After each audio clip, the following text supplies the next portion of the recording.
This is my tiny saltwater ecosystem that I've set up a few months ago.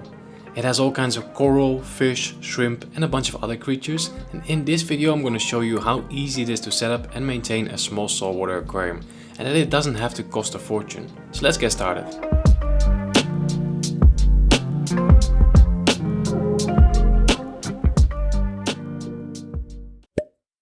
For this setup I'm going to use a 35cm cube with a total volume of 42 liters or 11 gallons. I've already attached a background to the tank as well as a foam mat underneath the tank. The foam mat helps to distribute the weight evenly, and the background is there just so I don't see the wires and the tubing behind the tank. I don't like having visible equipment in the tank, so I'm going for an external canister filter with a built-in heater. That way everything is nicely hidden in the cabinet. The last piece of equipment is the light. I'm going to use this smart LED strip, which is not too expensive, has app control and looks great in my opinion. There will be links below to everything that I'm using for this build, so make sure to check that out. Now let's build the hardscape. I want to create a natural looking structure for the corals to sit on, and I want to create some hiding places for the fish and shrimp so they'll feel more comfortable. I'm going to use these handmade reef rocks. These are very porous, so all kinds of beneficial bacteria can live on these rocks and help with filtration. It's important to make sure that the hardscape is not going to collapse, so I'm gluing all the rocks together with superglue and cotton pads. A tiny piece of cotton is placed between two rocks and then saturated with liquid superglue. Wait a few seconds and everything will be locked together. Afterwards you can easily camouflage the cotton with some sand or some rock dust. That's the hardscape done. The final result has lots of little gaps and caves, and I can view it from the front as well as from the right side where my desk is. Now we can add in the sand. I highly recommend to use live sand. This stuff is packaged in salt water and has loads of beneficial bacteria, so it's just going to help cycle the tank faster and allow us to add fish and corals faster.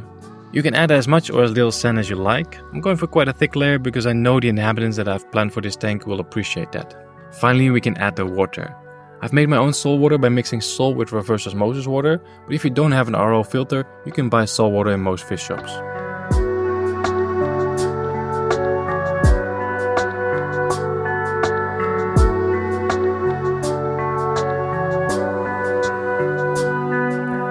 Now we can also set up our filter. On the left side I just have a normal filter sponge. On the right side I'm adding biological media from my other NANO REEF to help kickstart this filter. And in the middle I'm adding a bag of carbon media. This helps to remove unwanted chemicals and keeps the water crystal clear. I've also swapped out the standard in and out flow for glass lily pipes, just because I like the look of them.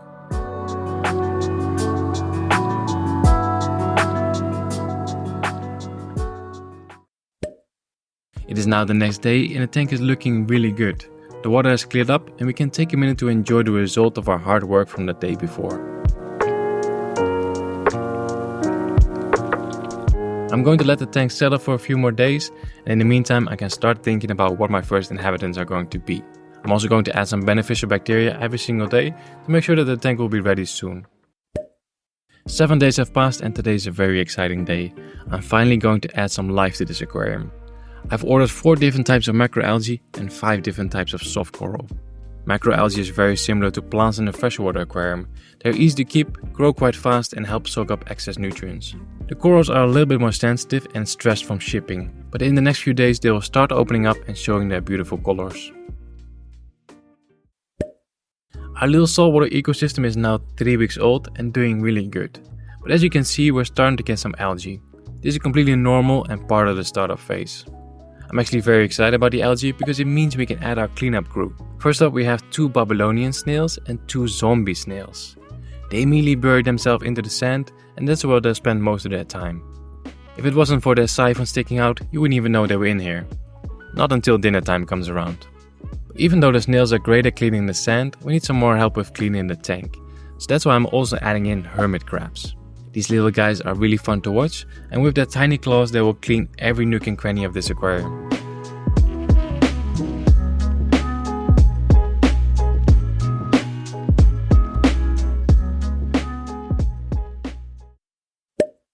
It has been a little over a month since this tank was set up, and it is time to add some new inhabitants. I bought a beautiful goby as well as a pistol shrimp, and these 2 creatures have the perfect relationship. You see, the pistol shrimp loves to dig tunnels. The goby will guard the entrance of the tunnel and look for food. And if the goby senses danger, he will flick his tail several times to alert the shrimp, letting him know that there is a predator nearby. Oh, not to forget, I've also added a few of these bumblebee snails. They're mostly nocturnal, but they do help to remove detritus and leftover food.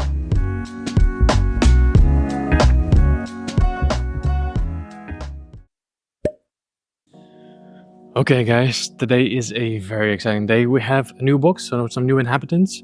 But first, let me give you guys a quick update on how the tank is doing. So I think we're almost at day 100, like 90 something. I set this tank up in July and it's now almost November. As you can see, I did upgrade the tank with a little flow pump or Wavemaker, whatever you want to call it. Kind of just felt like the external filter wasn't producing enough flow for this tank. But yeah, overall it's doing really good. The corals are growing well. This one here in the center, the Kenya tree, is growing really big. Inhabitants doing well. Here in front we have the goby with the pistol shrimp. They were very shy in the beginning, but now I see them just more often. But at the same time, the tank still feels a little bit empty, you know? Like we have the pistol shrimp and the goby, we have these snails, which of course are mostly buried into the sand. The hermit crabs are really small. I also have a peppermint shrimp in here, but I never see it. It's always hidden in the back. So I kind of felt like, you know, we need a little bit more fish in here. That's what we have in the box over there. Okay, are you guys ready? I'm so excited.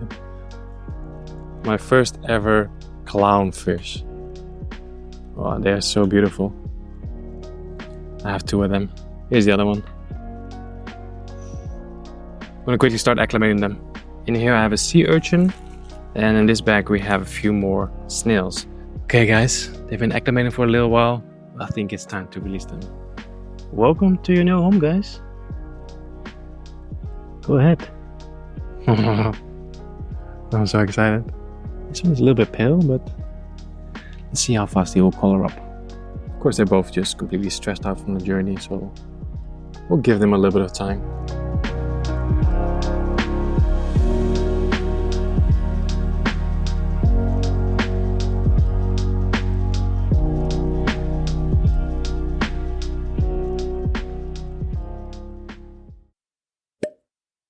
Okay, we made it to day 100. It's been quite a journey, but I've been enjoying it every single step of the way.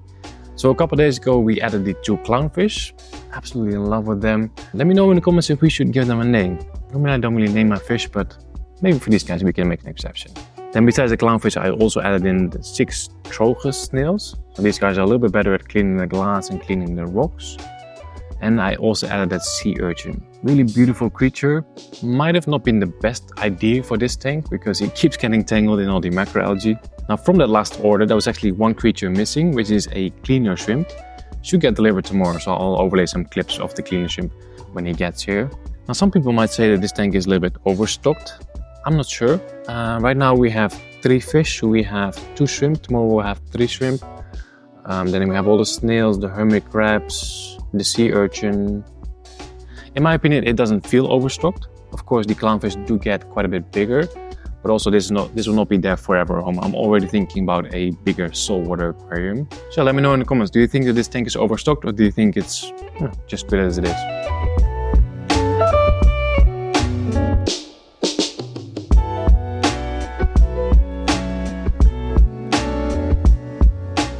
Now, I wanted to take a little moment and talk to you guys about maintenance, because I feel like most people think that taking care of a saltwater aquarium is just a lot of work, but actually this one is really easy to care for. I would say it's almost easier than all my freshwater tanks. So it's now been 100 days, and in those 100 days I've only done 1 water change. And to be honest with you, I don't feel like there's a need for water changes in these saltwater tanks, especially with this soft coral and macroalgae combo, because these corals, these macroalgae, they kind of soak up all those excess nutrients. So my nitrate, my phosphate are always very low. So the only maintenance I do is scraping the glass with my algae scraper. I do that like maybe twice a week. Then every 3 to 4 weeks I will clean the glass lily pipes. I just remove them, soak them in some warm water with bleach, and then just put them back. Of course, after dechlorinating them. Sometimes I do have to trim the macroalgae, but again, it doesn't go that fast. And of course, feeding the fish and the corals. I do it every day, but I don't really consider that as maintenance.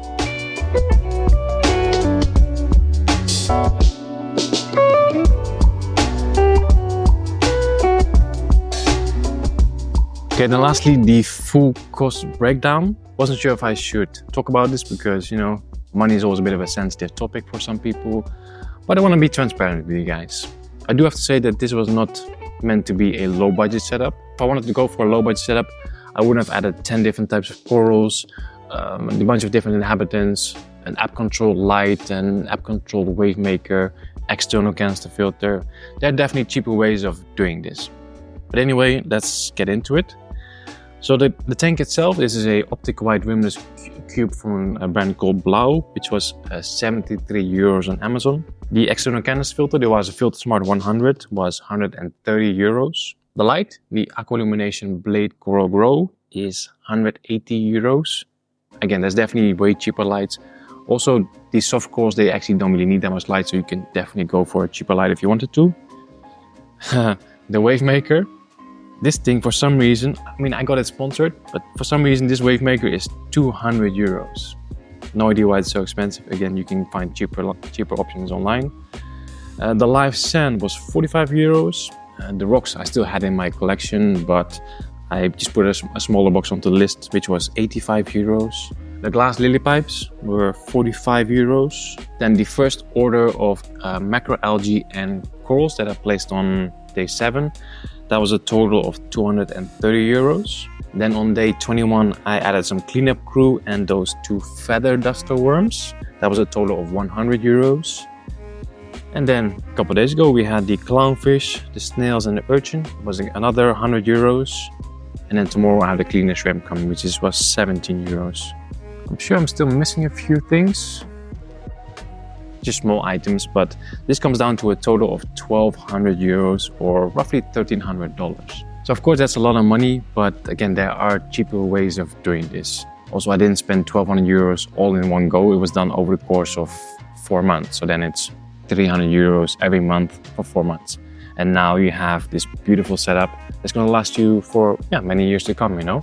And I think actually 1,200 euros for a reef tank is actually not that much, especially with the corals that I've chosen.